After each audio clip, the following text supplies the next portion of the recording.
Okay, so let's dive right into something pretty wild. We're living in an era where a single music tour can literally have a bigger economic impact than the entire GDP of a small country. Seriously. This is where pop culture just smashes right into macroeconomics, creating this phenomenon that's so powerful it can actually rescue local economies. And today, we're going to unpack exactly that, Swiftonomics. So let's just put a number on this to really let it sink in. $4.6 billion.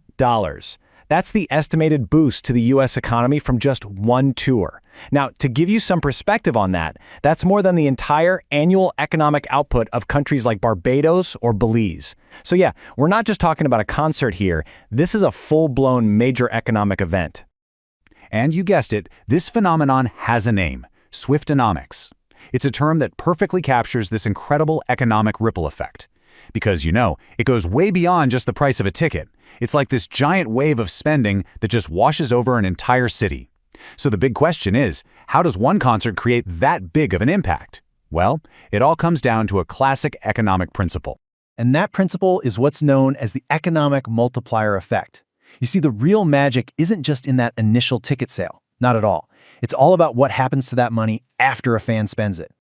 Okay, so it all kicks off with what you could call the first wave of spending. You've got fans, and a lot of them are traveling from hundreds, sometimes thousands of miles away. They're pouring money into the city on everything from tickets and merch to hotels, flights, and of course, restaurants and bars. This is just a massive direct injection of cash right into the heart of the local economy. But here's the thing, that's just the start. The really crucial part is what happens to that money next. It doesn't just stop. It gets spent again, and then again. This is the multiplier effect in action. A single dollar from a fan doesn't just sit in the hotel's bank account. It keeps moving, circulating all through the local economy. The best way to picture it is like a ripple in a pond. So, a fan pays for a hotel room. Boom, that's your direct spending. Then, the hotel uses that money to, say, buy more cleaning supplies and pay its staff. That's the indirect spending. And finally, a hotel housekeeper, maybe with a bigger paycheck from all the extra hours, goes and buys groceries at a local store. That's called induced spending. See? That $1 has now been used multiple times, creating a way bigger economic footprint. And this isn't just some textbook theory, by the way. We see this happening in the real world. Take Denver, for example. On concert nights, hotels there saw a staggering 70% jump in revenue. And it's not just Denver. This is not an isolated case. Cities all over the globe are reporting these same kinds of unprecedented spikes whenever one of these mega tours rolls into town.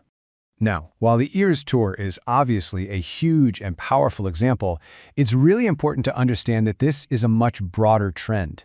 It's totally transforming the entire live music industry. Swiftonomics might be the term that's caught on, but the phenomenon itself, it's definitely not unique.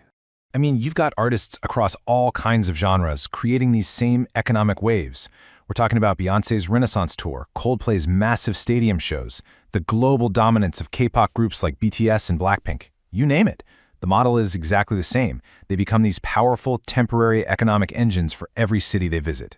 And what's really interesting is the kind of language that actual economists are using to describe this impact. You hear these really powerful words like rescue and distortion. And those two words really highlight the two-sided nature of this whole thing. On one hand, it's a total lifeline. On the other, it can kind of warp a local economy, at least for a little while. So for cities that were still trying to get back on their feet after the pandemic, these tours have been nothing short of a rescue. And this quote from the Philadelphia Federal Reserve says it all. A megatour can be this vital, perfectly timed shot in the arm, pushing revenue in sectors like tourism not just back to pre-pandemic levels, but sometimes even higher. Okay, so what about that other word, distortion? It sounds a little negative, right? But it's probably better to think of it less like it's breaking the economy and more like a sudden, super intense spotlight. For a few days, pretty much all the economic energy is focused on tourism and hospitality. It creates this powerful but temporary spike that's so big it actually stands out in the national data. It's not a fundamental long-term change, but it's a pretty significant jolt.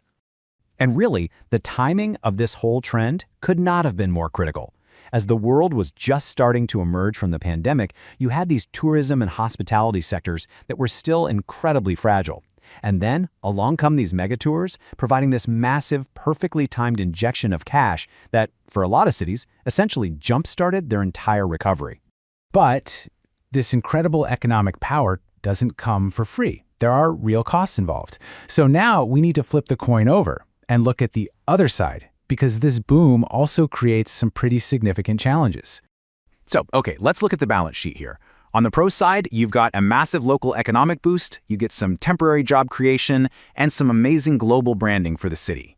But on the con side, well, you've got extreme costs for fans that raise huge affordability issues, immense strain on city infrastructure and services, a significant environmental footprint, and this risk of a boom and bust cycle for local businesses who just can't sustain that level of hype. Yep. Let's just zoom in on that environmental impact for a second, because it's a big one. I mean, just try to imagine the logistics of moving what is essentially a small city every few days. All the trucks, the planes, the buses for the crew, and the mountains of equipment. Now add to that the millions of fans traveling to each and every show. The result?